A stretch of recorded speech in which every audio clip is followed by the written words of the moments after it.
Hello friends, ओम श्री गणेशाय नमः। जय श्री कृष्णा। आप सभी का स्वागत है आपके अपने यूट्यूब चैनल पर। फ्रेंड्स, आज हम आपको इस वीडियो में बताने जा रहे हैं भाद्रपद पूर्णिमा का शुभ मुहूर्त, पूजा विधि और उमा महेश्वर व्रत की विधि, महत्व और भाद्रपद पूर्णिमा की व्रत कथा के बारे में। फ्रेंड्स, वीडियो शुरू करने से पहले आपसे रिक्वेस्ट है, अगर आप हमारे चैनल पर नए हैं और आपने अभी तक चैनल को सब्सक्राइब नहीं किया है तो प्लीज सब्सक्राइब कीजिएगा चैनल को, साथ ही प्रेस कीजिएगा बेल आइकन को, जिससे नए वीडियो से रिलेटेड नोटिफिकेशन आपको तुरंत प्राप्त हो सके। और वीडियो पसंद आने पर वीडियो को लाइक और शेयर जरूर कीजिएगा ताकि सभी भक्तों को इस वीडियो का लाभ प्राप्त हो सके। और कमेंट बॉक्स में जय श्री कृष्णा जरूर लिखिएगा। हिंदू पंचांग के अनुसार भाद्रपद माह में आने वाली पूर्णिमा का हिंदू धर्म में विशेष महत्व बताया गया है। भाद्रपद पूर्णिमा के दिन भगवान विष्णु जी के सत्यनारायण स्वरूप की पूजा की जाती है। नारद पुराण के अनुसार इस दिन उमा महेश्वर व्रत भी रखा जाता है। ऐसी मान्यता है कि भगवान विष्णु ने उमा महेश्वर व्रत रखा था। यह पूर्णिमा इसलिए भी महत्व रखती है क्योंकि इस दिन से पितृपक्ष यानी श्राद्ध प्रारंभ होते हैं। यह पूर्णिमा भगवान सत्यनारायण की पूजा करने के लिए सबसे उत्तम मानी गई है। भाद्रपद पूर्णिमा का व्रत करने के अनेक लाभ शास्त्रों में बताए गए हैं। इस दिन विष्णु जी के स्वरूप भगवान सत्यनारायण की पूजा करने से जीवन के समस्त कष्टों और संकटों से मुक्ति मिलती है। जीवन की समस्त आर्थिक परेशानियों का समाधान होता है। जिस विशेष कामना की पूर्ति के लिए ये व्रत किया जाता है वह जल्दी पूरी होती है। अविवाहित कन्या और युवकों का विवाह शीघ्र हो जाता है और खोया हुआ मान सम्मान, पद और प्रतिष्ठा वापस मिल जाती है। भादो पूर्णिमा पर पवित्र नदी, सरोवर या कुंड में स्नान करने से इंसान के दुखों का निवारण होता है। शास्त्रों के अनुसार इस दिन दान पुण्य के कार्य करने से शुभ फल की प्राप्ति होती है। साथ ही उमा महेश्वर व्रत स्त्रियों के लिए विशेष महत्व रखता है। इस व्रत को करने वाले को बुद्धिमान संतान और सौभाग्य की प्राप्ति होती है। व्रत में भगवान शिव और माता पार्वती की उपासना करने का बड़ा लाभ होता है। फ्रेंड्स, अब आइए जानते हैं भाद्रपद पूर्णिमा और उमा महेश्वर व्रत की शुभ मुहूर्त के बारे में। हिंदू पंचांग के अनुसार साल 2024 में भाद्रपद पूर्णिमा 17 व 18 सितंबर 2024 मंगलवार और बुधवार के दिन है। 17 सितंबर 2024 को पूर्णिमा का व्रत किया जाएगा और 18 सितंबर 2024 को स्नान दान की पूर्णिमा है। 18 सितंबर 2024 को चंद्र ग्रहण सुबह 10:17 पर समाप्त होगा। उसके बाद स्नान करके दान पुण्य का कार्य कर सकते हैं। क्योंकि यह चंद्र ग्रहण भारत में नहीं दिखाई देगा इसलिए इसका सूतक काल मान्य नहीं होगा। और उमा महेश्वर व्रत 18 सितंबर 2024 बुधवार के दिन है। पूर्णिमा तिथि प्रारंभ होगी 17 सितंबर 2024 को सुबह 11:44 पर और पूर्णिमा तिथि का समापन होगा 18 सितंबर 2024 को सुबह 8:02 पर। चंद्रोदय का समय रहेगा शाम 6:03 पर और रवि योग रहेगा सुबह 6:12 से दोपहर 1:53 तक। फ्रेंड्स, अब आइए जानते हैं भाद्रपद पूर्णिमा की पूजन विधि के बारे में।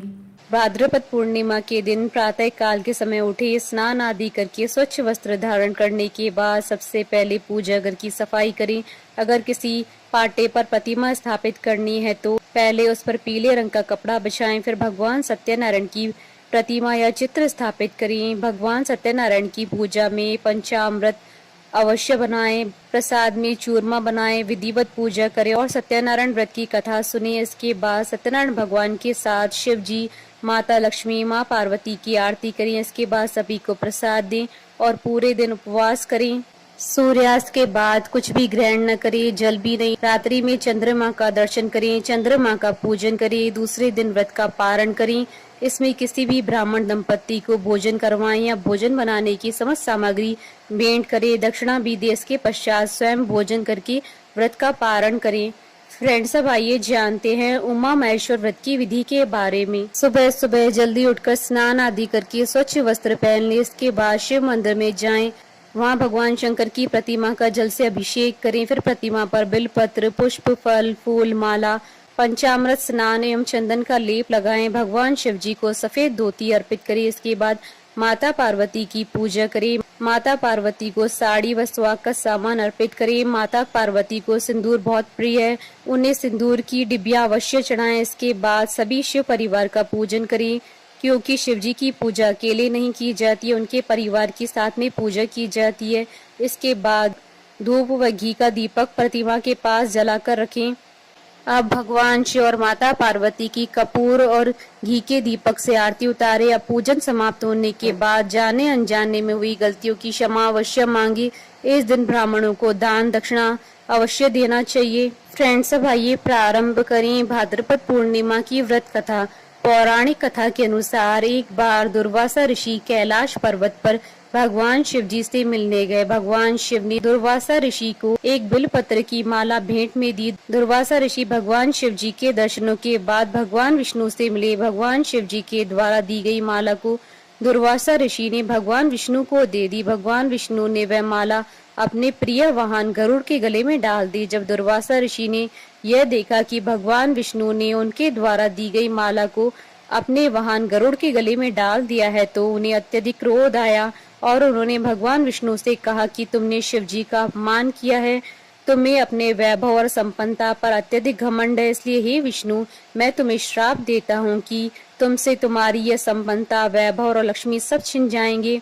तुम्हारी सहायता संसार में कोई और नहीं कर पाएगा। तुम्हें इस क्षीर सागर और शेषनाग की शैया से भी हाथ धोना पड़ेगा। यह सुनकर भगवान विष्णु ने दुर्वासा ऋषि से क्षमा याचना की और उनसे कहा कि मेरी आपकी और भगवान शंकर का अपमान करने की जरा सी मंशा भी नहीं थी। मैंने तो सिर्फ गरुड़ के गले में यह माला अपना प्रिय होने के कारण डाली थी।